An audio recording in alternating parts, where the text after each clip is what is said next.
తెలంగాణలో ఉపాధ్యాయ పోస్టుల భర్తీకి సంబంధించి ప్రభుత్వం గుడ్ న్యూస్ చెప్పింది. త్వరలో మరొక డిఎస్సి నోటిఫికేషన్ జారీ చేస్తుందని ఉప ముఖ్యమంత్రి బట్టి విక్రమార్క ప్రకటించారు. నిరుద్యోగులు ఈ నెల 18 నుంచి జరగనున్న డిఎస్సి పరీక్షలకి బాగా సంసిద్ధమై 11,602 ఉపాధ్యాయ పోస్టులను పొందాలని ఆశాభావం వ్యక్తం చేశారు. ఈ నెల 18 నుంచి జరగనున్న డిఎస్సి ప్రక్రియ పూర్తయిన వెంటనే మరొకసారి నోటిఫికేషన్ జారీ చేస్తామని స్పష్టం చేశారు. తాజాగా బట్టి విక్రమార్క మీడియాతో మాట్లాడుతూ ప్రస్తుతం పరీక్షలు జరగబోతున్న డిఎస్సి నోటిఫికేషన్ కు సంబంధించి 2.79 లక్షల మంది దరఖాస్తు చేసుకున్నారు. ఇప్పటికే 2.05 లక్షల మంది హాల్ టికెట్లు డౌన్లోడ్ చేసుకున్నారు.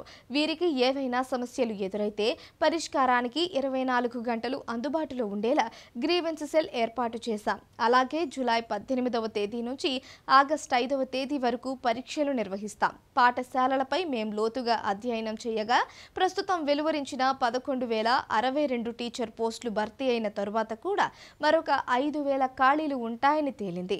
ఈ 5,000 ఖాళీలతో సమీప భవిష్యత్తులో ఏర్పడే మరికొన్ని ఖాళీలను కలిపి మరొక డిఎస్సి నిర్వహిస్తాం. నిరుద్యోగ ఉద్యోగార్థులు ఆందోళన చెందాల్సిన అవసరం లేదు.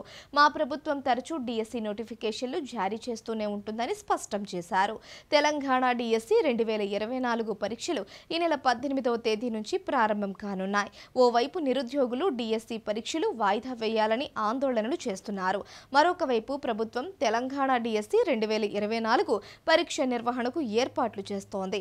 ఇదే క్రమంలో ఇప్పటికే టీఎస్డిఎస్సి హాల్ టికెట్ 2024 కూడా విడుదల చేసింది. ఈ నేపథ్యంలో విద్యాశాఖ ప్రకటన చేసింది. ఒకే రోజు 2 సబ్జెక్టులకు సంబంధించిన డిఎస్సి పరీక్షలు ఉంటే వారంతా ఉదయం పరీక్ష రాసిన చోటే మధ్యాహ్నం 2వ పరీక్షకు కూడా హాజరు కావచ్చని పాఠశాల విద్యాశాఖ తెలిపింది. ఈ మేరకు ఎగ్జామ్ సెంటర్ల విషయంలో ఆందోళన అవసరం లేదని అభ్యర్థులకు సూచనలు చేసింది. ఎందుకంటే కొందరు అభ్యర్థులకు ఉదయం ఒక జిల్లాలో పరీక్ష ఉంటే మధ్యాహ్నం మరొక జిల్లాలో పరీక్షలు ఉన్నాయి. నాన్ లోకల్ పోస్టులకు దరఖాస్తు చేయడంతో ఇతర జిల్లాల్లో పరీక్షా కేంద్రాలు కేటాయించారు.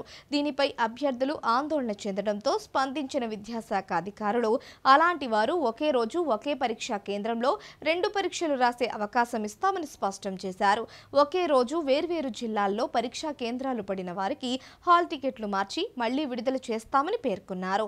ఒక సబ్జెక్ట్ తెలుగు, అదే సబ్జెక్ట్ హిందీ మాధ్యమానికి దరఖాస్తు చేసి ఉంటే ప్రధాన మాధ్యమంలో వచ్చిన మార్కులను రెండవ దానికి కూడా పరిగణలోకి తీసుకుంటామని విద్యాశాఖ స్పష్టం చేసింది.